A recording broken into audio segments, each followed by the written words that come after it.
विद्यार्थियों, आप सभी का स्वागत है भौतिकी की इस नई क्लास में। आज हम वृत्तीय गति के ऊपर प्रश्नों को हल करना सीखेंगे। हम न्यूटन के गति के नियमों के बारे में पढ़ रहे हैं और अभी तक हमने न्यूटन के गति के नियमों को आधार बनाकर प्रश्नों को कैसे हल किया जा सकता है इस पर ध्यान दिया है। घर्षण बल के बारे में अलग से पढ़ा है और आज हम वृत्तीय गति में न्यूटन के गति के नियम का उपयोग कैसे हो सकता है इस पर चर्चा करेंगे। आप सभी को याद है कि यदि एक कण एक समान वृत्तीय गति कर रहा है, अर्थात नियत चाल से वृत्त के ऊपर घूम रहा है, तो उसकी चाल v और उसकी कोणीय चाल ओमेगा में एक संबंध है v = ओमेगा r, जहां r वृत्त की त्रिज्या है। हमने यह भी पढ़ा है कि ऐसे गति करने वाले कण, नियत चाल से गति करने वाले कण का एक त्वरण होता है वृत्त के त्रिज्या के अनुदिश वृत्त के केंद्र की तरफ, जिसे हम त्रिज्यीय त्वरण रेडियल एक्सेलरेशन कहते हैं। और इस त्रिज्यीय त्वरण का मान v²r या ω²r के बराबर होता है। किसी भी कण में त्वरण तभी उत्पन्न होगा जब उस पर कोई असंतुलित बाह्य बल लगाया जाए। तो इस कण को वृत्त में घूमने के लिए निहायत आवश्यक है कि केंद्र की तरफ सदैव एक त्वरण हो, और ये त्वरण तभी उत्पन्न होगा जब केंद्र की तरफ एक बल हो। इसका अर्थ ये हुआ कि यदि एक कण नियत चाल से एक वृत्त के ऊपर घूम रहा है, तो उसके ऊपर सदैव एक बल होना चाहिए जो वृत्त के केंद्र की तरफ हो। इसे हम त्रिज्यीय बल या सेंट्रीपिटल फोर्स, अभिकेंद्रीय बल के नाम से जानते हैं।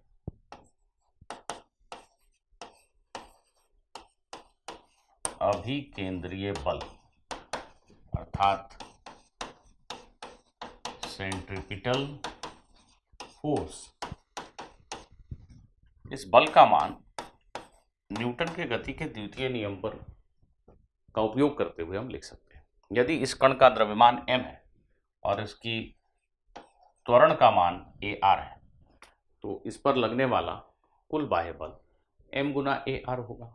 बल बराबर द्रव्यमान गुना त्वरण, अर्थात केंद्र की तरफ लगने वाले इस बल का मान mv²r या mω²r के बराबर होगा। तो जब एक कण नियत चाल से, मतलब एक समान वृत्तीय गति कर रहा है, एक समान वृत्तीय गति यदि हो रही है, तो इस कण के ऊपर निश्चित रूप से केंद्र की तरफ एक बल लग रहा होगा जिसका मान mv²r या mω²r होता है। यह बल कोई नया बल नहीं है। इस कण के ऊपर एक डोरी का तनाव हो सकता है, कोई गुरुत्वाकर्षण बल हो सकता है, कोई घर्षण बल हो सकता है। इन्हीं बलों, एक अभिलंब प्रतिक्रिया का बल हो सकता है। इन्हीं बलों या इनके घटक जो केंद्र की तरफ हैं, उनका कुल परिमाण mv²r या mω²r होना चाहिए। कोई ना कोई बल होना चाहिए वृत्त के केंद्र की तरफ, और इसका परिमाण इतना होना चाहिए, तभी एक कण वृत्ताकार पथ पर नियत चाल से गति कर पाएगा। ठीक है।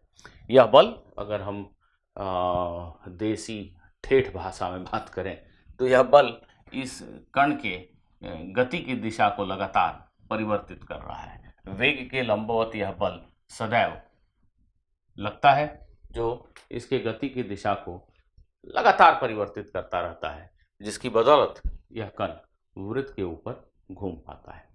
अलग अलग परिस्थितियों में, भिन्न भिन्न निकायों में यह बल अलग अलग बल हो सकता है या कई बलों का योग हो सकता है। तो इस समझ के ऊपर ही मूलतः आपसे प्रश्न पूछे जाते हैं। लेकिन यहाँ पे प्रश्न करने के पहले मैं आपको एक और बात बता दूं कि यदि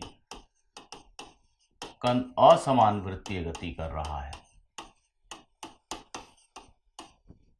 अर्थात कण की चाल नियत नहीं है, यदि ऐसा है कि कण की चाल नियत नहीं है, फिर कण के ऊपर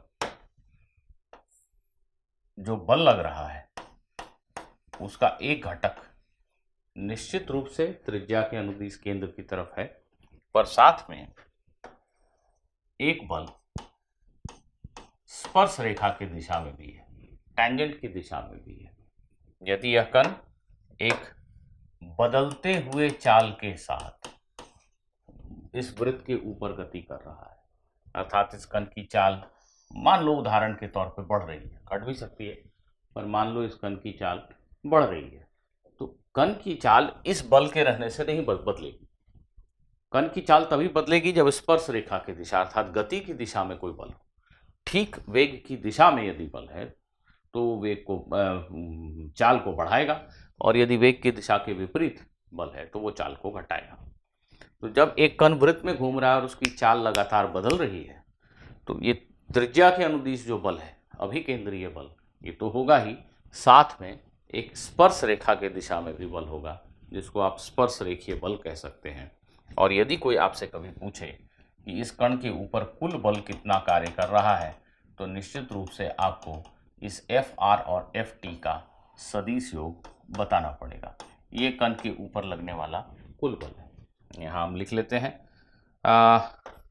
Fr का मान mv² या m⍵² है। Ft स्पर्श रेखा के दिशा में लगने वाला बल, इसका मान बल गुना द्रव्यमान गुना त्वरण, त्वरण जो स्पर्श रेखा की दिशा में है, स्पर्श रेखीय त्वरण AT लिख रहा हूं इसको। त्वरण का घटक जो स्पर्श रेखा की दिशा में है उसको हम AT लिख रहे हैं, और स्पर्श रेखीय त्वरण और कुछ नहीं बल्कि चाल परिवर्तन की दर होती है। यदि कोई आपसे पूछे कि ये स्पर्श रेखीय त्वरण है क्या, तो ये कण के चाल में परिवर्तन की दर है।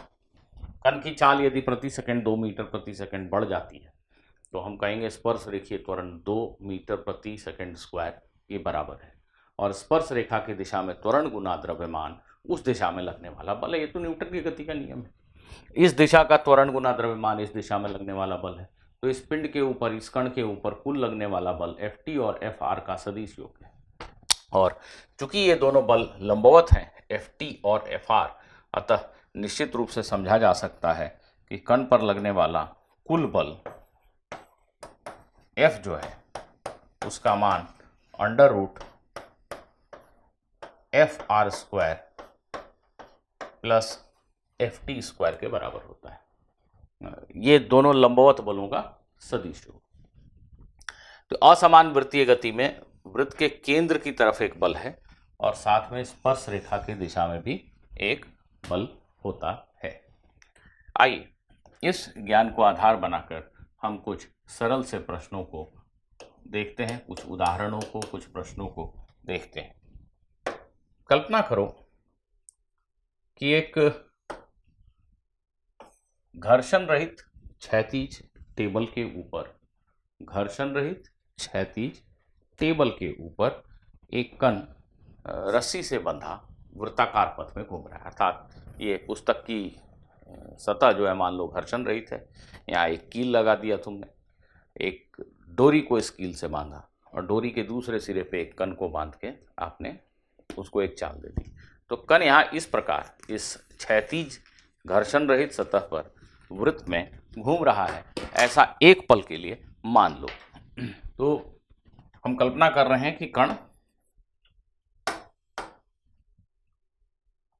जो है क्षैतिज घर्षण रहित सतह पर वृत्त में घूम रहा है।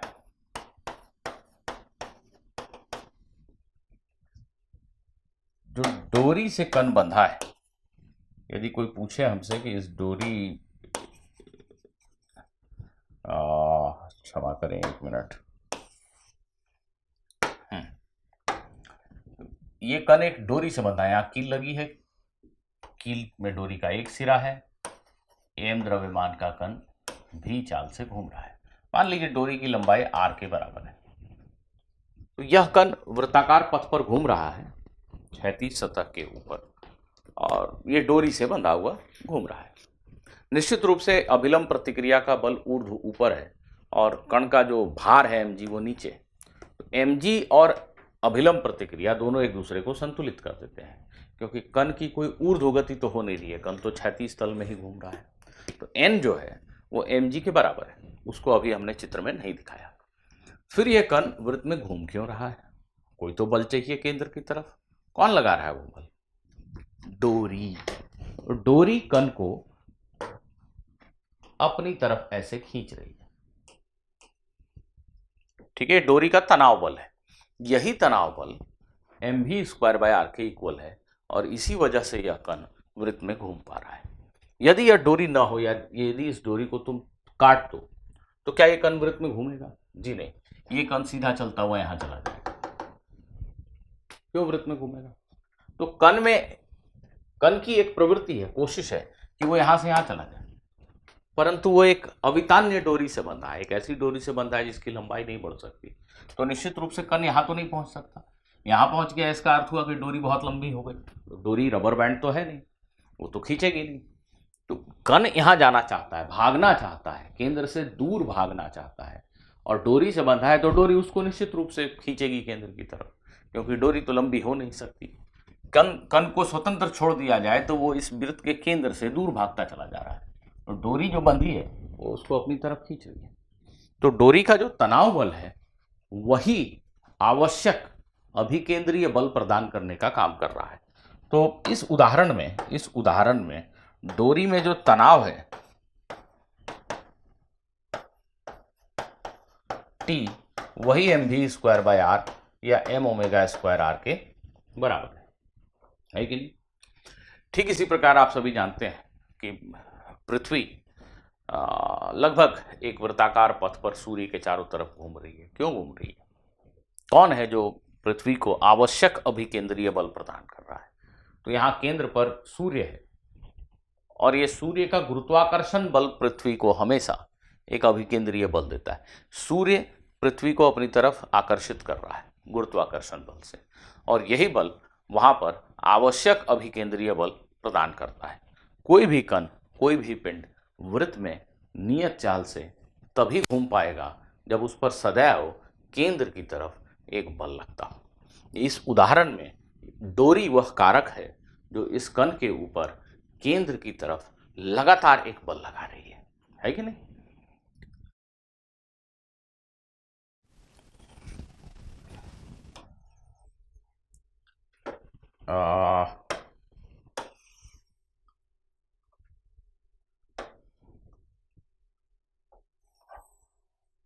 एक प्रश्न पूछता हूं, सोचकर बताना। गलती होने की पूरी गुंजाइश है, ध्यान देना। बिल्कुल पिछले प्रश्न की तरह ही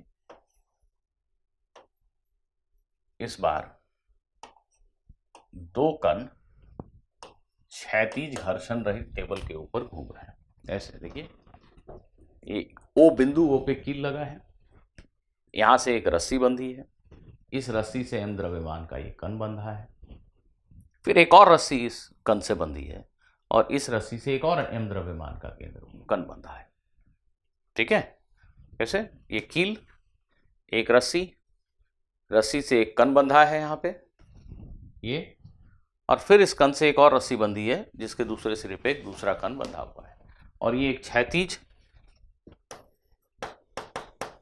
घर्षण रहित टेबल है।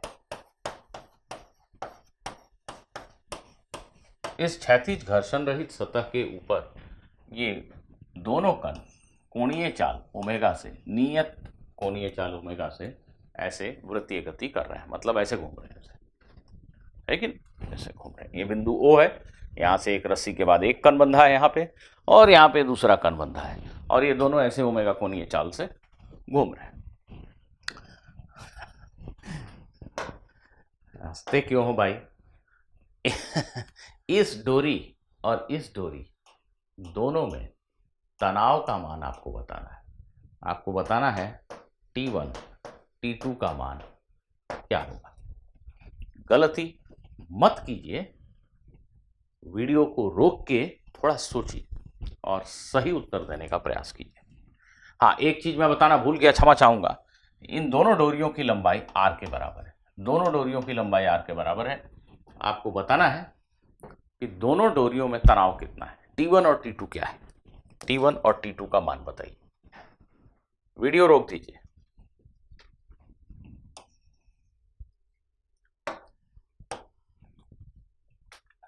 आशा करता हूं आप में से बहुत से लोगों ने कुछ तो उत्तर दिया ही होगा। उत्तर सही है या गलत, अभी देखते हैं।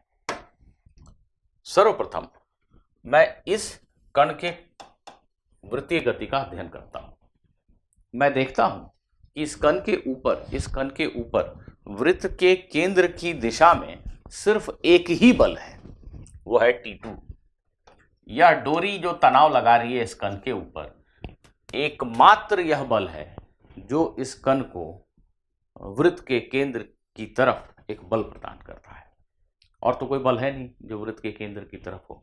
तो जो बाहर वाला कण है उसके गति के लिए निहायत जरूरी है कि T2 का मान m ओमेगा स्क्वायर r के बराबर हो। और ध्यान देना, ये जो कण है ये 2r त्रिज्या के वृत्त पर गति कर रहा है। तो इस कण का द्रव्यमान m है, ये ओमेगा कोणीय चाल से 2r त्रिज्या के वृत्त पे गति कर रहा है, इसलिए उस पर लगने वाला केंद्र की तरफ जो बल है T2, उसका मान m ओमेगा स्क्वायर r अर्थात 2r के बराबर होगा। ये हो गया T2 का मान, यही T2 है निश्चित रूप से 2m ओमेगा स्क्वायर। हाँ, बड़ा सरल था। आपका उत्तर ये है मोस्ट प्रोबेबली। T1 के मामले में बहुत से लोगों ने गलती की है। ठीक इसी प्रकार सोचते हुए उन्होंने लिख दिया कि T1 बराबर इस कण पे जो आवश्यक अभिकेंद्रीय बल है उसके बराबर T1 है। यहां आपने गलती ये की, यदि की तो कुछ लोगों ने सही भी उत्तर दिया होगा कि T1 बल निश्चित रूप से इस कण पर वृत्त के केंद्र की तरफ है, निश्चित रूप से। लेकिन एक और बल है जनाब इस कण के ऊपर। ये जो डोरी है, जो T2 बल इस पे लगा रही है, वो क्या इस पर T2 बल नहीं लगाएगी? डोरी अपने दोनों सिरों पे बंधे हुए पिंडों को अपनी तरफ खींचती है। तो भाई इस डोरी ने इस कण को अपनी तरफ खींचा, इसी डोरी ने इस कण को अपनी तरफ खींचा, तो इस कण पर यह डोरी T2 बल तो लगा रही है ना। इस कण के ऊपर दो बल हो गए, T1 और T2। केंद्र की तरफ इस कण के ऊपर कुल बल कितना दिखता है तुम्हें? T1 minus T2। निश्चित रूप से T1 T2 से बड़ा होना चाहिए, तभी इस कण को एक कुल बल मिलेगा इस दिशा में। सभी बलों का योग जो होना चाहिए वो केंद्र की तरफ ही होना चाहिए। तो ये T1 T2 से बड़ा है एकदम तय। T1 माइनस T2 कुल बल है इस कण पर केंद्र की तरफ, और इसका मान कितना होना चाहिए? m ओमेगा स्क्वायर r के बराबर। m द्रव्यमान है, ओमेगा कोणीय चाल है इसकी, और r त्रिज्या के वृत्त पे ये गति कर रहा है, ऐसा हम सभी को दिखाई दे रहा है। तो अब T2 का यह मान यदि हम यहां पे प्रतिस्थापित कर दें तो T1 का मान प्राप्त हो जाएगा। T2 की जगह ये लिखिए तो ये बन जाएगा 3m ओमेगा स्क्वायर r। तो T1 बल का मान 3m ओमेगा स्क्वायर r है।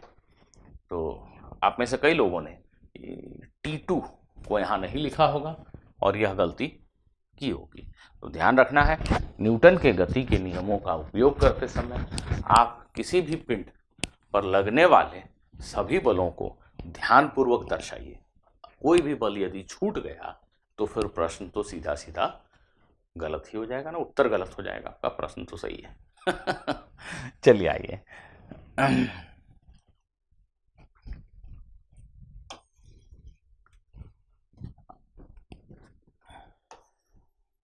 आगे बढ़ते हैं।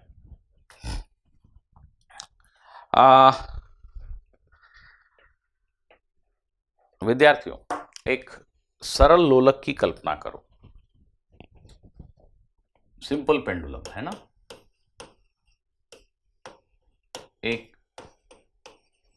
एक सरल लोलक की कल्पना करो।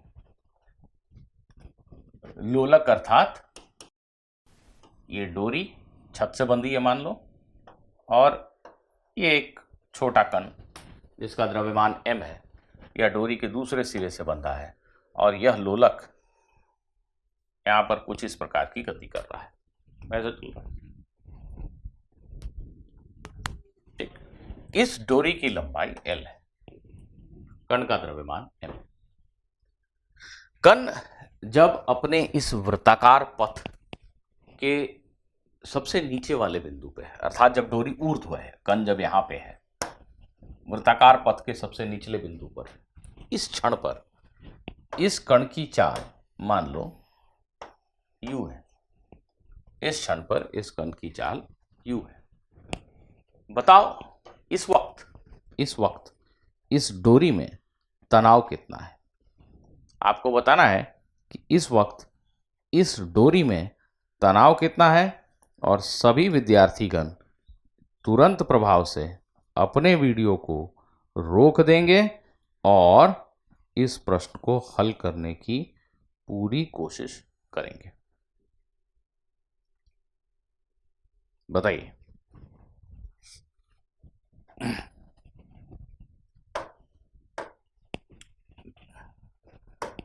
यह कण निश्चित रूप से एक वृत्ताकार पथ पर गति कर रहा है। वृत्त पूरा हो न हो वो अलग बात है, परंतु इस वक्त तो जो उसका पथ है वो वृत्त का एक हिस्सा है, वृत्त का एक चाप है, वो एक वृत्ताकार पथ पर गति कर रहा है। उसकी चाल u है, वृत्त की त्रिज्या l है। इतना ज्ञान हमें प्रश्न में दिया हुआ है। अब हम ध्यानपूर्वक यह देखेंगे कि इस कण पर कौन कौन से बल लग रहे हैं। हम देखते हैं कि इस कण के ऊपर एक गुरुत्वीय बल अर्थात इसका भार लग रहा है, और ये डोरी में तनाव। इसके अलावा कोई बल दिखता है आपको इस कण पर? जी नहीं, यही दो बल हैं जो इस कण पर इस वक्त लग रहे हैं। कण निश्चित तौर पर वृत्त में घूम रहा है और वृत्त का केंद्र यह बिंदु है। तो वृत्त के केंद्र की तरफ कुल बल कितना हुआ? वृत्त के केंद्र की तरफ कुल बल कितना हुआ बताइए? उत्तर है T माइनस mg। T वृत्त के केंद्र की तरफ है, mg उसके विपरीत है। तो कुल बल जो वृत्त के केंद्र की तरफ है वो T माइनस mg है। और इस बल का मान कितना होना चाहिए?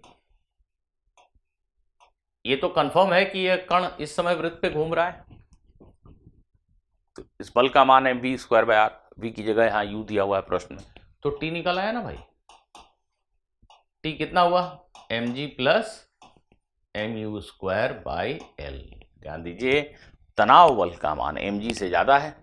यदि यह कण गतिशील नहीं होता, स्थिर होता, तो तनाव mg के बराबर होता, परंतु यदि यह गतिशील है तो इसको वृत्त में घुमाने का अर्थ है कि इसकी गति की दिशा को बदलना, उसके लिए एक बल होना चाहिए केंद्र की तरफ, असंतुलित बल।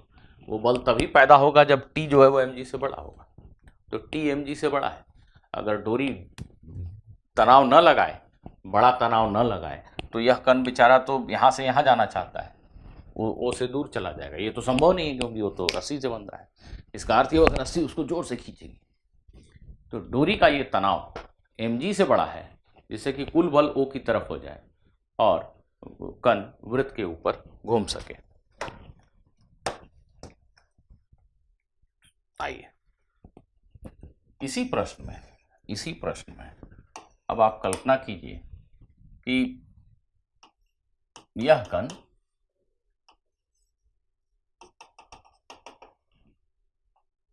इस स्थिति में आ गया, अर्थात ये जो लोलक है ये ऐसा घूमता हुआ यहां पहुंच गया। डोरी ऊर्ध्व के साथ मान लो 60 डिग्री का कोण बना रही है। इस वक्त डोरी जो है वो ऊर्ध्व के साथ 60 डिग्री का कोण बना रही है। ये ऐसे गति करता है। कल्पना करें कि ये ऊर्ध्व से 60 डिग्री के कोण पर यहाँ है। ऊर्ध्व से 60 डिग्री के कोण पर यहाँ है। इस वक्त मैं आपको बताता हूं कि इस कण की जो चाल है वो v है, डोरी की लंबाई वही l है, द्रव्यमान कण का वही है। बताइए इस समय डोरी में तनाव क्या है? प्रश्न है कि डोरी में तनाव बताइए। विद्यार्थियों, डोरी में तनाव बताइए। वीडियो को रोक दीजिए। इस वक्त दर्शाई गई स्थिति में इस डोरी में तनाव कितना है यह ज्ञात करके बताइए।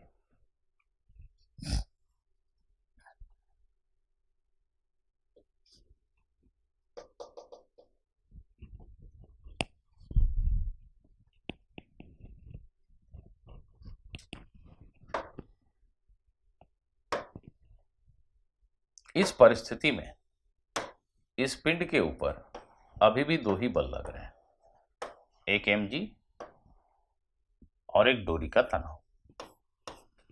यह कण वृत्त में ही घूम रहा है, कोई दो राय नहीं, यह कण वृत्त में ही घूम रहा है इस वक्त। ठीक है, यह कण वृत्त में घूम रहा है और इस पर इस समय दो बल आपको दिख रहे हैं। अब वृत्तीय गति में प्रायः प्रयास यही होना चाहिए आपका कि बलों को स्पर्श रेखा की दिशा और त्रिज्या की दिशा में वियोजित कर दिया जाए, बांट दिया जाए। जितने भी बल हैं उनको त्रिज्या की दिशा में और स्पर्श रेखा की दिशा में बांट दीजिए। ये जो टी तनाव बल है ये पहले से त्रिज्या की दिशा में, कुछ नहीं करना आपको। ठीक है, mg न तो त्रिज्या की दिशा में है न स्पर्श रेखा की दिशा में।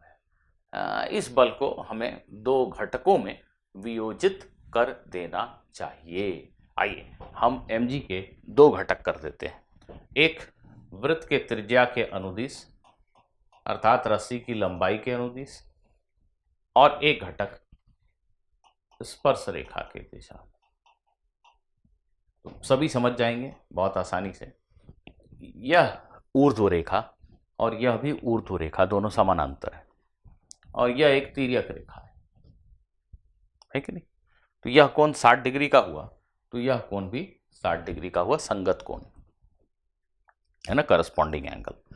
तो ये कोण 60 डिग्री का हुआ, तो mg का घटक जो इस दिशा में जाएगा वो mg cos 60 डिग्री अर्थात mg/2 होगा, और mg का घटक जो इस दिशा में जाएगा वो mg sin 60 डिग्री अर्थात √3/2 mg होगा। ये हो गया mg/2, cos 60 डिग्री mg/1/2 होता है cos 60 डिग्री। तो हमने mg बल के दो घटक कर दिए। इसका अर्थ यह हुआ कि अब मैं सोचूंगा कि ये बल नहीं है, इसके स्थान पे हमने दो बल रख लिए, एक ये और एक ये। ठीक, अब यह कण वृत्त में घूम रहा है, इस वक्त इसकी चाल भी है। केंद्र की तरफ कुल कितना बल दिख रहा है आपको?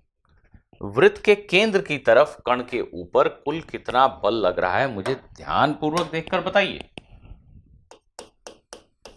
t minus mg/2, t minus mg cos theta, t minus mg cos theta. ये कुल बल है वृत्त के त्रिज्या के अनुदिश केंद्र की तरफ। ये तो उसके लंबवत हो गया ना, स्पर्श रेखा त्रिज्या के लंबवत हो गई। तो ये अगर x दिशा है तो ये y दिशा हो गई। तो x दिशा में कुल बल कितना है? t माइनस mg/2, और केंद्र की तरफ लगने वाले बल का मान हर हाल में mv²/r, r की जगह यहाँ l लिखना है, रस्सी की लंबाई l है। तो ये जो तनाव का बल है ये हमें तुरंत प्राप्त हो गया mg/2 प्लस mv²/l। ये डोरी में तनाव हो गया। क्या यह कण इस समय एक समान वृत्तीय गति कर रहा है? क्या यह कण एक समान वृत्तीय गति कर रहा है? नहीं नहीं, निश्चित रूप से ऐसे कॉमन सेंस से हम समझते हैं कि जब यह कण, यह लोलक ऐसे चल रहा है तो कण की चाल बदल रही होती है। जैसे जैसे ये ऊपर जाता है इसकी चाल घटेगी, नीचे आता है तो चाल बढ़ेगी। तो जब बदलते हुए चाल के साथ कोई कण वृत्तीय गति कर रहा है तो असमान वृत्तीय गति है कि नहीं? असमान वृत्तीय गति में हमेशा स्पर्श रेखा की दिशा में बल होता है। क्या आपको यहां वो बल दिख रहा है? क्या स्पर्श रेखा की दिशा में कोई बल दिख रहा है आपको? जी हाँ, mg sin 60 डिग्री स्पर्श रेखा के दिशा में कण पर लगने वाला बल है। तो जो स्पर्श रेखीय बल है वो mg sin 60 डिग्री है, अर्थात √3/2 mg। ठीक। स्पर्श रेखीय त्वरण का मान क्या हुआ? स्पर्श रेखीय त्वरण का मान क्या हुआ? कुछ नहीं, स्पर्श रेखा की दिशा में कुल बल यही है, बल बटा द्रव्यमान, अर्थात this divided by m, √3/2g। ये कण का स्पर्श रेखीय त्वरण है, ध्यान दीजिएगा। यदि यह कण अभी ऊपर जा रहा है तो ये स्पर्श रेखा के अनुदिश जो त्वरण है ये कण के गति के विपरीत है, और यह त्वरण कण के चाल को कम कर रहा है। तो आप चाहें तो उसको एक ऋणात्मक चिन्ह के साथ भी लिख सकते हैं कि स्पर्श रेखीय त्वरण इस वक्त ऋणात्मक है, अर्थात कण की गति के विरुद्ध है, उसकी चाल को कम कर रहा है। यदि यही कण नीचे आ रहा होता v चाल से, ऐसे ये ऊपर गया अब नीचे आ रहा है, तो यह बल जो है वो गति की दिशा में होता, वो कण को त्वरित करता, उसकी चाल को बढ़ाता। अजय एक बात बताना, इसी प्रश्न में ये लिखा होता कि ये लोलक इसी बिंदु पर है परंतु नीचे जा रहा है v चाल से, तो क्या तनाव के मान में कोई परिवर्तन होता? यदि यह कण जो मैंने दिखाया है कि ऊपर जा रहा है, इसकी जगह पे ये नीचे अगर आ रहा होता तो क्या तनाव का मान भिन्न होता? कुछ नहीं बोल रहे हो, बोलो। उत्तर है तनाव का मान भिन्न नहीं होता। क्या फर्क पड़ता है कि वृत्तीय गति में कण इधर जा रहा है कि इधर जा रहा है? केंद्र की तरफ कुल बल तो यही लिखते t माइनस mg/2 और उसका मान mv²/r के बराबर लिखते, कोई फर्क नहीं पड़ता। हाँ, कण इधर जा रहा होता तो इस बल की वजह से उसकी चाल बढ़ रही होती, स्पर्श रेखीय त्वरण धनात्मक होता आप कह सकते हैं, और यदि कण ऊपर जा रहा है तो इस बल की वजह से उसकी चाल घट रही है, स्पर्श रेखीय त्वरण ऋणात्मक है, ऐसा आप बोल सकते हैं।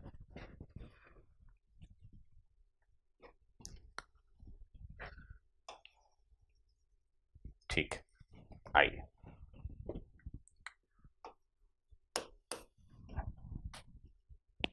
आपने कई बार वृत्ताकार सड़क के ऊपर गाड़ी को चलाया होगा या चलती हुई गाड़ी में बैठा होगा, तो एक सड़क वृत्त के शेप में घूमी हुई है, क्षैतिज फ्लैट सतह है, परंतु एक सड़क वृत्त के वृत्ताकार वक्र के रूप में घूमी हुई है। उस सड़क पर जब एक कार दौड़ती हुई जाती है तो वो कौन सा बल है जो उसको वृत्त में घूमने में मदद करता है? वो कौन सा बल है जो उसकी वृत्तीय गति के लिए आवश्यक अभिकेंद्रीय बल प्रदान करता है? क्या आपको उत्तर पता है?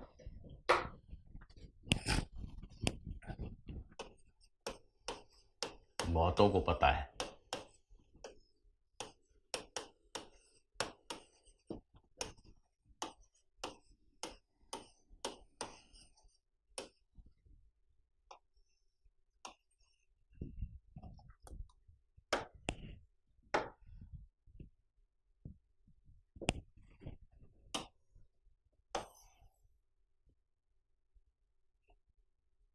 देखिए,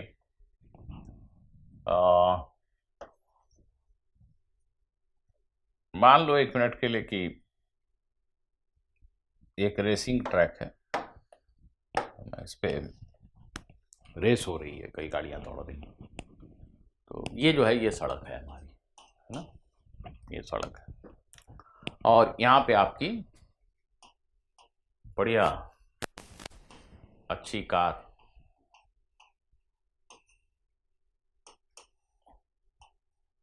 v चाल से दौड़ रही है। ये जो चित्र आपको दिख रहा है इस वक्त, ये चित्र टॉप व्यू है, मतलब कहने का तात्पर्य ये हुआ कि आप ऊपर से कहीं, एक चिड़िया जो है मैदान के ऊपर खड़ी है, सड़क के ऊपर है, और वहां से उसने इस कार की गति का अध्ययन किया, ऐसा सोचिए। तो ऊपर से जब ये चिड़िया देख रही है तो उसको क्या दिख रहा है? उसको यही दिख रहा है कि एक वृत्त है वृत्ताकार पथ पे ये कार चल रही है, कार का छत दिख रहा है, ये जो मैंने बनाई है कार की छत ऊपर से देखिए। यदि हम नीचे ग्राउंड पे खड़े होकर, जैसे यहाँ सड़क पे खड़े होकर देखें, तो हमें कुछ ऐसा दिखाई देगा। मान लो हम कार के पीछे खड़े हैं, कार आगे जा रही है, तो हमें कार के पीछे के दो पहिए दिखाई देंगे। ये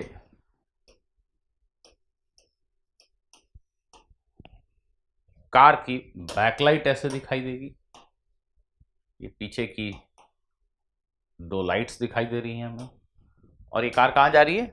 बोर्ड के अंदर। यदि आप यहाँ खड़े हैं तो आपको इस वृत्ताकार पथ पे चलती हुई गाड़ी ऐसे अंदर जाती हुई दिखाई दे रही है, बोर्ड के अंदर जा रही है। यहाँ सड़क ऐसे वृत्त के शेप में घूमी हुई है, वृत्त का जो केंद्र है बिंदु O वो यहाँ कहीं है इस चित्र में, और ये कार मान लो इस R त्रिज्या के वृत्त पर गति कर रही है। तो इस चित्र में यह बिंदु O यहाँ है और ये कार R त्रिज्या के वृत्त पर ऐसे घूम रही है। ये गाड़ी इस वक्त अंदर जा रही है इस चित्र में। आप सड़क पर पीछे यहाँ खड़े हैं, आपको गाड़ी के पीछे के दो पहिए दिख रहे हैं और दो बैकलाइट दिख रही है, यही स्थिति है। इस चित्र में आप बड़ी आसानी से समझ सकते हैं कि गाड़ी के ऊपर एक अभिलंब प्रतिक्रिया का बल है और एक उसका भार है। चूंकि इस कार में कोई ऊर्ध्व गति है नहीं, है ना, तो अभिलंब प्रतिक्रिया का बल निश्चित रूप से mg के बराबर है, इसमें तो कोई डाउट है ही नहीं। और कहा गया कि ये गाड़ी जो है ये वृत्त में घूम रही है, हमें दिख रहा है कि वृत्त में घूम रही है। तो भाई वृत्त में तो तभी घूमेगी ना जब केंद्र की तरफ बल हो। कौन सा बल है? हमें इस दिशा में कार के ऊपर एक बल चाहिए, यहां वृत्त के केंद्र की तरफ। कौन सा बल है? सोच के बताओ। एक ही तो है। ये कार के ऊपर सिर्फ और सिर्फ ये सड़क ही बल लगा सकती है क्षैतिज दिशा में, और सड़क जो गाड़ी के ऊपर क्षैतिज बल लगा रही है इसको हम सिर्फ और सिर्फ घर्षण बोलेंगे। और क्या बोलेंगे भाई? ये गाड़ी इस सड़क के ऊपर अगर दौड़ रही है तो इस पर क्षैतिज दिशा में कोई भी बल लगे, कौन लगाएगा? सड़क। और क्षैतिज दिशा में अर्थात संपर्क सतह, सड़क और गाड़ी के बीच में जो संपर्क सतह है उसके समानांतर जो भी बल है उसको घर्षण कहेंगे। तो निश्चित रूप से हम ये प्रेडिक्ट कर सकते हैं, ये बता सकते हैं, गेस कर सकते हैं कि इस कार के ऊपर जो अभिकेंद्रीय बल होगा वो कौन प्रदान कर रहा है? तो उत्तर है घर्षण का बल। घर्षण ही एकमात्र बल है जो इस कार के ऊपर क्षैतिज दिशा में हो सकता है, और निश्चित रूप से यह घर्षण बल इस कार को जो आवश्यक अभिकेंद्रीय बल है वह प्रदान कर रहा होगा, तभी तो गाड़ी घूम रही है वृत्त में। तो दोस्तों, क्षैतिज दिशा में दिख रहा बल घर्षण निश्चित रूप से mv²/r के इक्वल है। क्षैतिज दिशा में एकमात्र बल है घर्षण, उसका मान निश्चित रूप से mv²/r के बराबर है, तभी तो गाड़ी सड़क सर्कल के ऊपर, वृत्त के ऊपर घूम पाएगी, नहीं तो कैसे घूमेगी?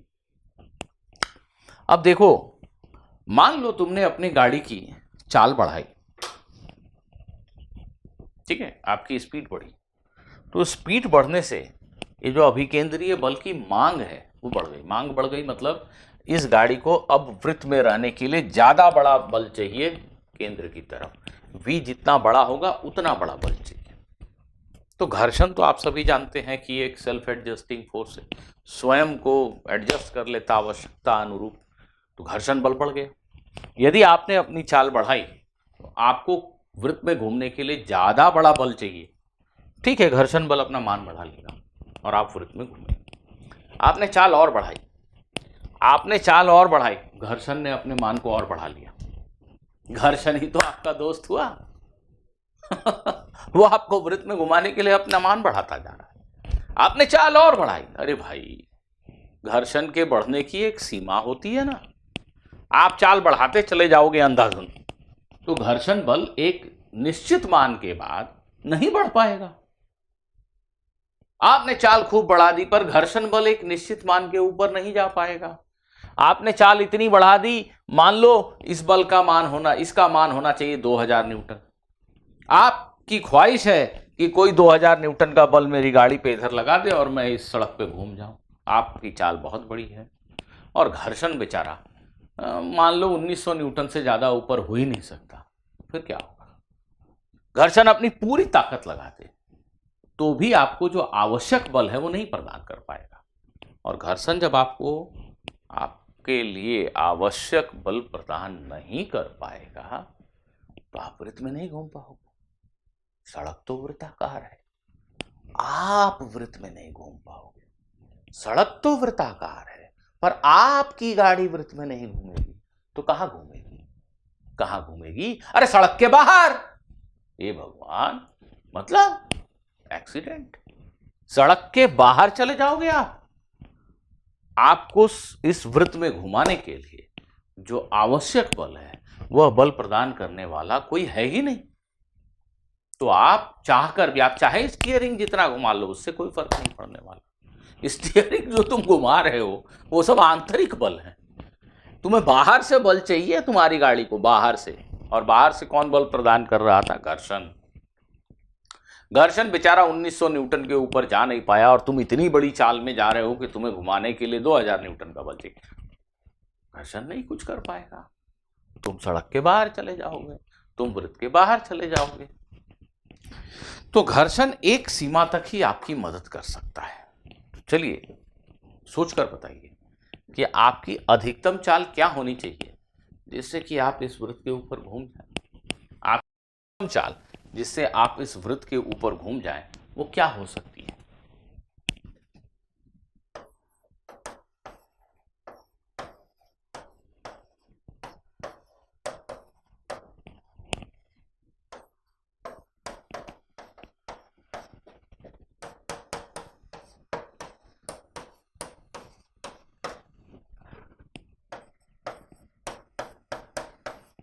अधिकतम चाल जिसके लिए गाड़ी वृत्त पर बनी रहेगी उसका मान क्या होना चाहिए?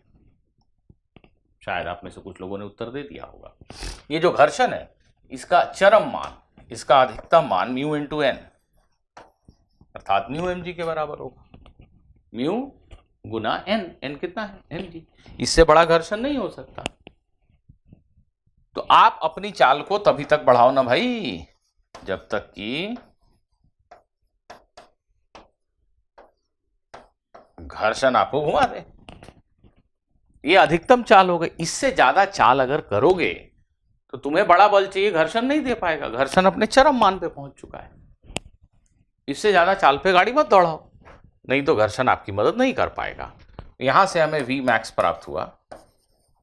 मैक्स मतलब अधिकतम मान, ये under root mu r g. याद करो, एक क्षैतिज वृत्ताकार सड़क पर आप गाड़ी दौड़ा रहे हो। वृत्ताकार पथ की त्रिज्या आर है और टायर और सड़क के बीच का घर्षण गुणांक म्यू है। तो आपको किसी भी दशा में, किसी भी हाल में इससे ज़्यादा चाल पर गाड़ी नहीं दौड़ानी चाहिए, क्योंकि इससे ज़्यादा चाल होने पे घर्षण आपकी मदद नहीं कर पाएगा। आपको आवश्यक अभिकेंद्रीय बल कोई नहीं दे पाएगा और आप सड़क के बाहर चले जाएंगे। अब देखिए, ठीक है, मैदानी इलाकों में तो आप ऐसी सड़क बना सकते हैं जिसमें वृत्त की त्रिज्या बहुत बड़ी हो। जैसे आजकल जो हमारे देश में बड़ी बड़ी हाईवेज बन रही हैं उसमें कहीं भी आपको शार्प टर्न, तेज घुमाव नहीं मिलेगा। तो धीरे धीरे सड़क घूमी है। तो ये तब संभव होगा जब मेरे पास खूब सारी जगह मौजूद हो, तब तो मैं बड़ा वृत्त बना पाऊंगा।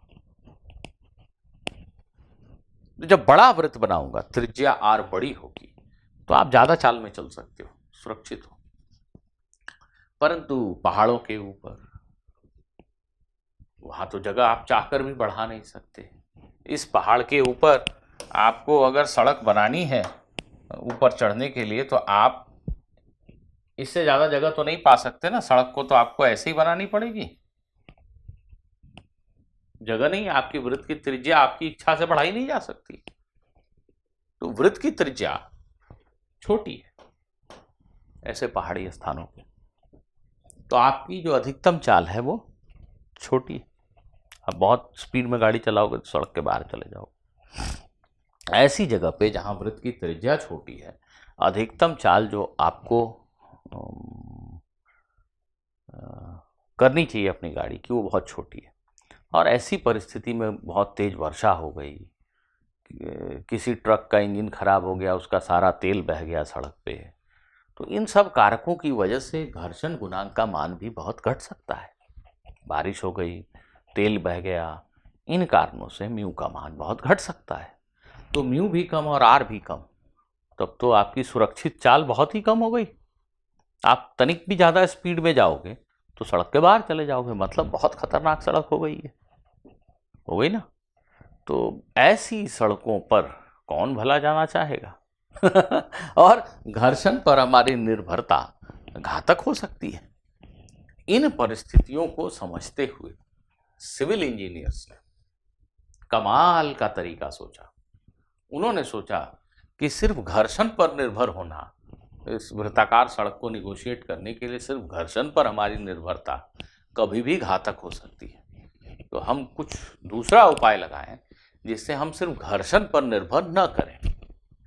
इसके लिए उन्होंने सड़कें डिजाइन करते समय सड़कों को बैंक कर दिया। इसका अर्थ आप सभी ने देखा होगा कि घाटियों में जहाँ तेज घुमाव होती है वहाँ पर सड़कें, ये जैसे सड़क है, ये सड़क ऐसी क्षैतिज नहीं होती, ये सड़क ऐसे टिल्टेड होती है, झुकी हुई होती है। ये सड़क का बाहरी किनारा है, ये अंदरूनी किनारा। ये सड़क ऐसे वृत्त के रूप में घूमी हुई है, ऐसे वृत्त है ये ऐसे वृत्त के रूप में सड़क जा रही है। तो जो अंदरूनी हिस्सा है वो नीचे होता है ढलान पे, और जो बाहरी हिस्सा होता है ये थोड़ा उठा हुआ ऐसे होता है। तो ये जो सड़क है इसको ऐसा बनाया जाएगा कि ये हिस्सा नीचा हो और ये बिंदु ऊंचा हो, अर्थात यहाँ पे एक ढलान है, सड़क ऐसे टिल्टेड है। इसको हम बैंकिंग ऑफ रोड्स कहते हैं।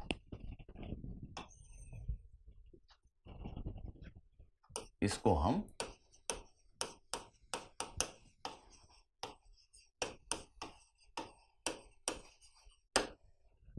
बैंकिंग ऑफ रोड कहते हैं। देखो ऐसा कुछ कह रहा हूं मैं, ये जो सड़क हमने बनाई है ये कुछ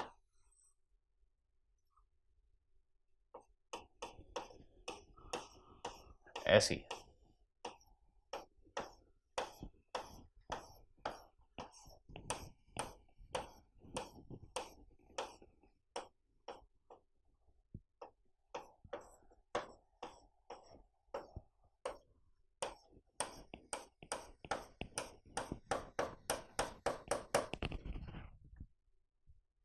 आशा करता हूं कि आप मेरी बात को समझ पा रहे हैं।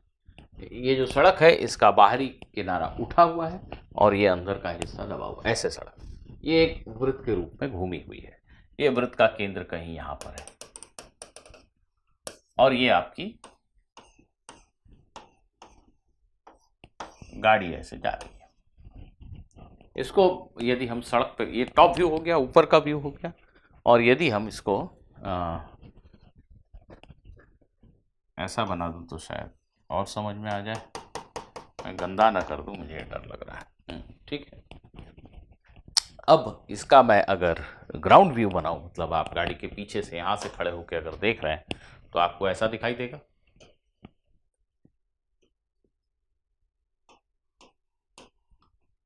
ये आपकी गाड़ी है,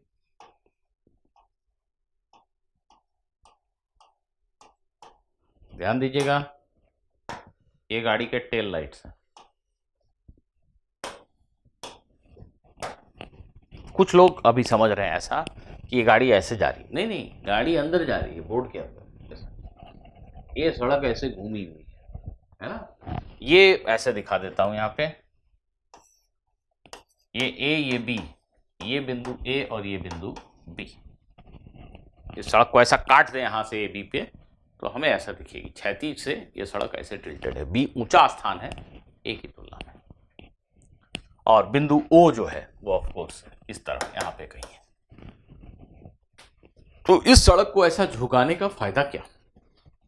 इस सड़क को ऐसा झुकाने पे जो अभिलंब प्रतिक्रिया का बल था वो झुक गया। जब सड़क क्षैतिज थी तो अभिलंब प्रतिक्रिया का बल सीधा ऊपर था। इस सड़क को हमने ऐसे टिल्ट किया तो अभिलंब प्रतिक्रिया का बल सड़क की सतह के लंबवत झुक गया ऐसे। और ऑफ कोर्स mg बल तो है ही, घर्षण भी है, परंतु सिविल इंजीनियर्स सड़क को डिजाइन करते समय जानबूझकर घर्षण को भुला देते हैं।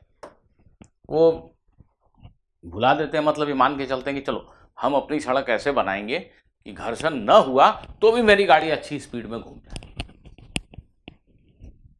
वो ये मानकर सड़क डिजाइन कर रहे हैं कि यदि घर्षण हमारी मदद को नहीं आया, घर्षण हुआ ही नहीं है घर्षण कोई, तो भी मेरी गाड़ी एक अच्छी खासी स्पीड पर इस सड़क पर घूम जाए। कैसे संभव है ये? तो अब देखिए, इस अभिलंब प्रतिक्रिया बल के दो घटक हैं, क्षैतिज और ऊर्ध्व घटक। अगर मैं करूं तो ये n sin थीटा और ये n cos थीटा, ये आसानी से आप देख पाएंगे। ये थीटा, ये भी थीटा, ये दोनों समानांतर रेखाएं हैं ऐसी, और ये तिर्यक रेखा है। ये और ये समानांतर रेखा, ये तिर्यक रेखा, ये थीटा तो ये थीटा हुआ एक और, ये 90 माइनस थीटा और ये पुनः थीटा, ये थीटा। n cos थीटा ऊर्ध्व बल है।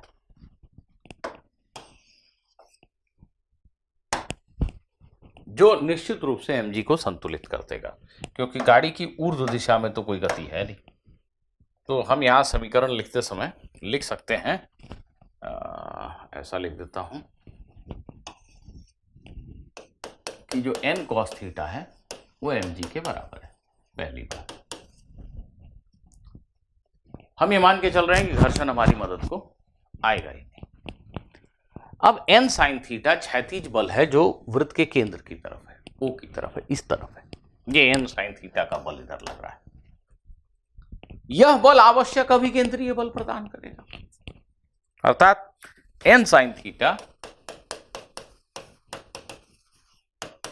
mv स्क्वायर बाय r के इक्वल होगा, जहां r इस वृत्ताकार पथ की त्रिज्या है। हम ऐसा मान के चल रहे हैं कि घर्षण हमारी मदद को आएगा ही नहीं है घर्षण।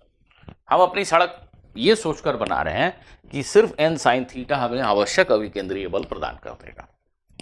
जब हम इन दोनों समीकरणों में से n को भगाते हैं, भगाने के लिए समीकरण 2 को 1 से भाग कर दीजिए।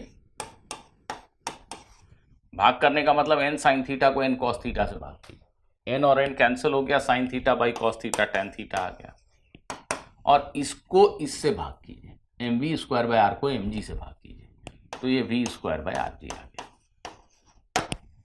तो ध्यान दीजिए, यदि आपको सड़क बनानी है पहाड़ों के ऊपर, जहाँ पे जो सड़क की त्रिज्या है वो पूर्व निर्धारित है, वो आप नहीं बदल सकते, आपके पास इतनी ही जगह है, r मान लो दिया हुआ है, हमें पता है कि r का मान 30 मीटर से ज़्यादा नहीं ले सकते, और हमें ऐसी सड़क बनानी है जिस पे गाड़ी आसानी से 60 किलोमीटर प्रति घंटे की चाल से घूम जाए। तो v का मान पता है, r का मान पता है, g का मान पता है, हम थीटा की गणना कर सकते हैं। थीटा की गणना हो गई तो हम उसी कोण पर ऐसे सड़क को झुकाते हुए और सड़क का निर्माण करेंगे। तो जब भी आपकी गाड़ी 60 की चाल से चलती हुई जाएगी तो ये n sin थीटा पर्याप्त बल होगा, जिसकी वजह से आप इस वृत्ताकार पथ के ऊपर आसानी से घूम जाओगे। है ना कमाल की बात। और यदि किसी प्रश्न में आपसे यह कहा गया कि थीटा दिया हुआ है, सिविल इंजीनियर ने एक अंदाज से 5-60 डिग्री के कोण पे इसको झुका दिया, आर दिया हुआ है, जी दिया हुआ है, तो ये जो चाल आपको निकल कर आई इस सूत्र से, इस चाल को मैं लिख रहा हूं v0, ये सही चाल है कि नहीं? ये एक सही चाल है जिस पे अगर आप चलोगे, ये सही चाल है आपकी, जिस पर यदि आप चलोगे तो ये जो n sin थीटा है वो ठीक mv स्क्वायर बाय r के बराबर होगा। आपको किसी घर्षण की आवश्यकता होगी ही नहीं, भले ही सतह घर्षण वाली है, पर घर्षण स्वयं को शून्य पे एडजस्ट कर लेगा। क्यों? क्योंकि ये जो n sin थीटा है वो बिल्कुल perfectly mv square by r के बराबर होगा, यदि आपके गाड़ी की चाल ये हुई। तो सिविल इंजीनियर ने सड़क बनाई, आर पता है उन्हें, थीटा पता है, उन्होंने इस संख्या को कैलकुलेट किया और मान लो आया 40 किलोमीटर प्रति घंटा, तो एक बोर्ड लगा दिया, सही चाल 40 किलोमीटर प्रति घंटा। तो 40 की चाल पे आप चलेंगे, आपको घर्षण की मदद की आवश्यकता ही नहीं। यदि आप 40 से ज़्यादा चाल पे चले गए तब क्या होगा? क्या एक्सीडेंट हो जाएगा? उत्तर है नहीं। देखिए क्या कमाल की बात है, यदि आप यह चाल मान लो 40 किलोमीटर प्रति घंटा है और आप अपनी गाड़ी में जा रहे हैं, आपने बोर्ड में पढ़ा घाट प्रारंभ गति 40 किलोमीटर प्रति घंटा, तो कहा जा रहा है कि 40 की चाल पे चलिए, आप एकदम आराम से n sin थीटा जो है आपको सेंट्रीपिटल फोर्स दे देगा, आप वृत्त में घूम जाएंगे। पर लिखा है 40 और आप चले 40 पर, बेइज्जती हो जाएगी आपकी। आप 50 तो चलोगे ही भाई, है कि नहीं? तो जब आप 50 चलोगे तो क्या होगा? ध्यान दो, अब मैं सभी बलों को नहीं दिखा रहा हूँ, ऐसे ही दिखा रहा हूँ। n sin थीटा ठीक mv स्क्वायर बाय आर के इक्वल है। n sin थीटा ठीक mv स्क्वायर बाय आर के इक्वल होता है यदि आपकी चाल है 40।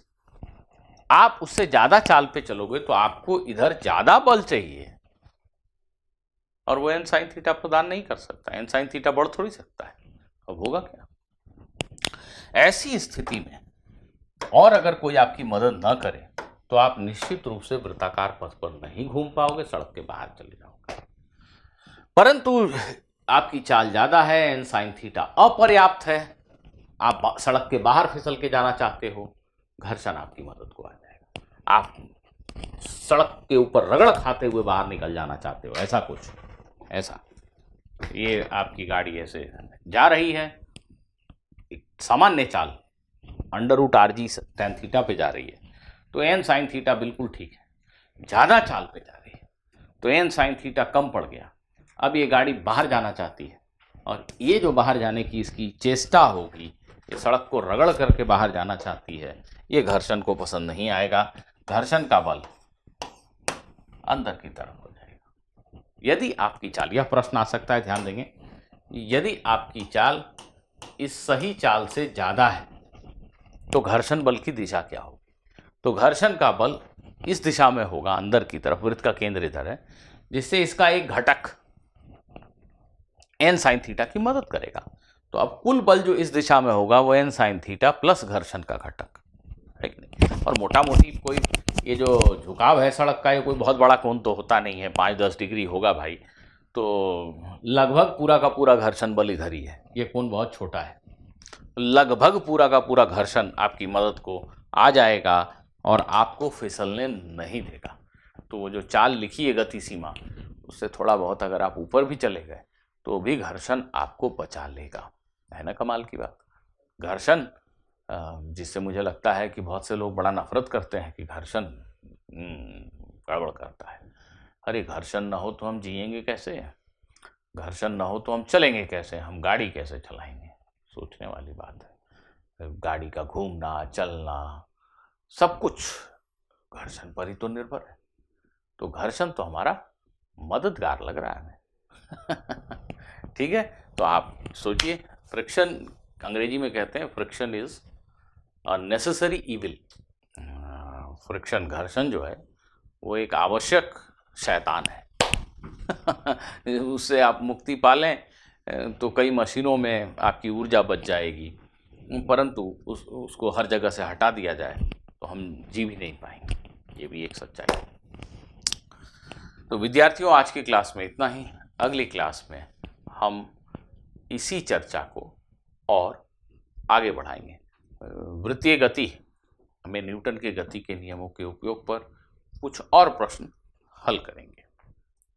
तब तक के लिए मैं आपसे विदा लेता हूँ।